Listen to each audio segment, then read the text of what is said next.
Moving on, we have the final speaker. And to evaluate the speech L3P2, we have our President Toastmaster Ravish. I request Toastmaster Ravish to read out the objectives. First two speakers have spoken about interview, and the third one is giving the live interview. So purpose of this speech is for the member to practice the skills needed for presenting himself or herself well in an interview. All the best. So our next speaker is a project manager in global marketing operations. He follows Zen cooking.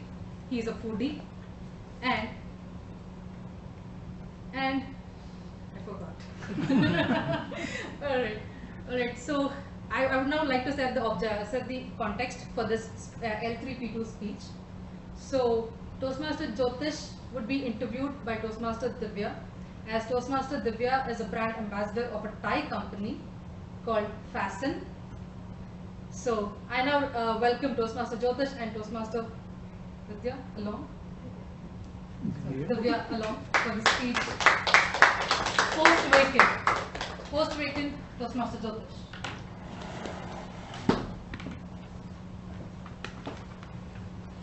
You want the chairs? Sit.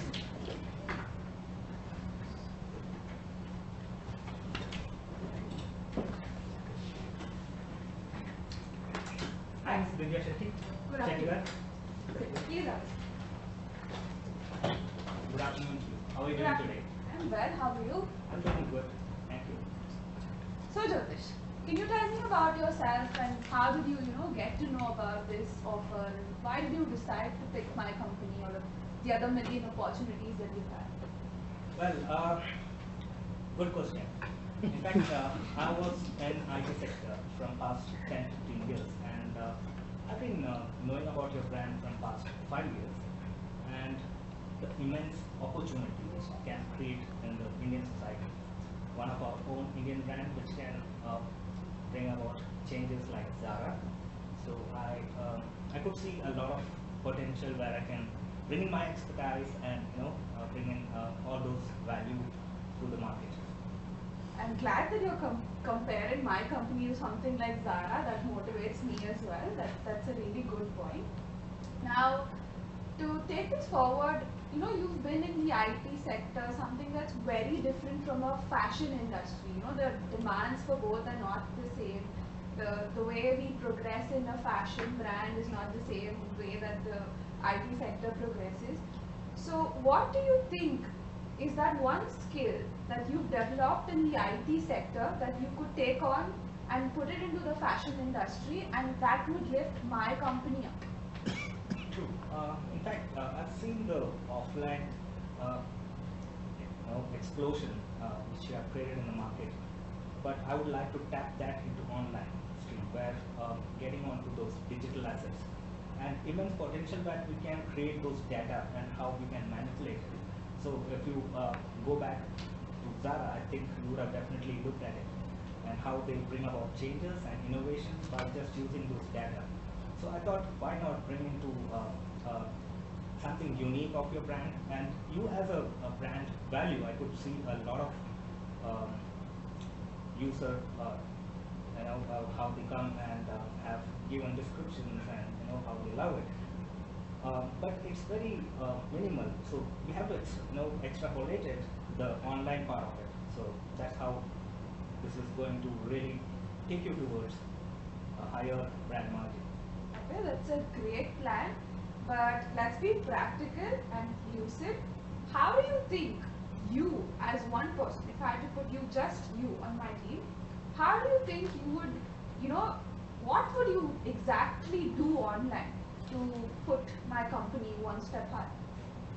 So let's have the architecture right, that I will be driving it, and then once we have that architecture done, we'll have to pull the right resources across different industries, I would say, where they can bring in their own expertise, and also we'll be having in our team those executives which can actually direct the resources under them. So this will be a strategy one, which will optimize your present strategy, and there will be a strategy 2 which can also workaround, which can also be a parallel resource which will be getting us higher.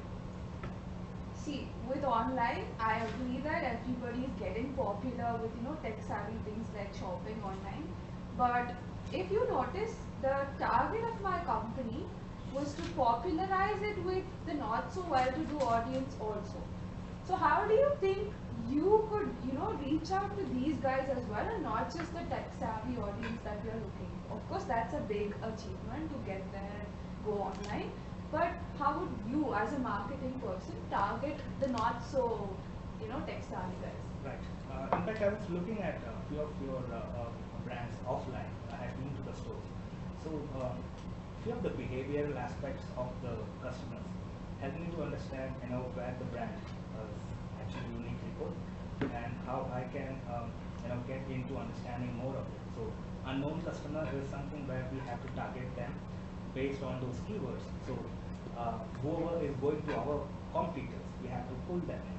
So how do we do that? Is through the digital assets, where we place it at the right place at the right time, so we can get those visitors coming and browsing about, understanding about the products what we have, and then slowly convert them into, I would say, brand ambassadors like you. Thank you. While that's a great idea and it's a huge plan to execute, what as an entrepreneur, I would say that what strikes my mind at this point of time is, plans could fail. Let's just agree that everything has its downsides and he could fall wayside. So, let's say on this plan of yours, we put it in execution and it fails. What is it that you would do to, what's your plan B rather? How would you bring it up back again? I understand. This is a typical strategy scheme where we have a plan A and B, plan C. So the usage of digital assets. So when we are doing it online, so we are getting all those statistics which are more of accountable based. So we understand this is not going to fail because we have tested it and they're only implemented in the market. So go-to strategies are going to be only worked out when it is working in the market. So that foolproof of strategy A is not going to fail. Of course, parallelly we're going to run strategy 2 or a strategy 3, which will also compensate the cash flow as well as the higher margins for the brand. Okay. What do you think, Jyothish, is your one weak point that you have in you? I see that you're a very positive person and you're beaming with this energy that I would really love to have in my company. But what is that one thing that you think is your weakness and you need to work upon? Well, very good question. In terms of what you saw in me, the optimism is something which can get into a over optimism sometimes, and to understand the the crowd or the participant is something which I need to work upon, which I have been working on. So optimism with hard work is definitely going to take us a lot more high. One last question for you. Why do you think I should hire you over the 2 people outside this room? Because I could understand what you as a brand and have come up with that study in terms of how I can also bring in my expertise and also that IT which you said, which is lacking in the company, which I can bring that as a unique value. Great. Thank you. It was nice interviewing you. Wait for your. Sure. Thank you.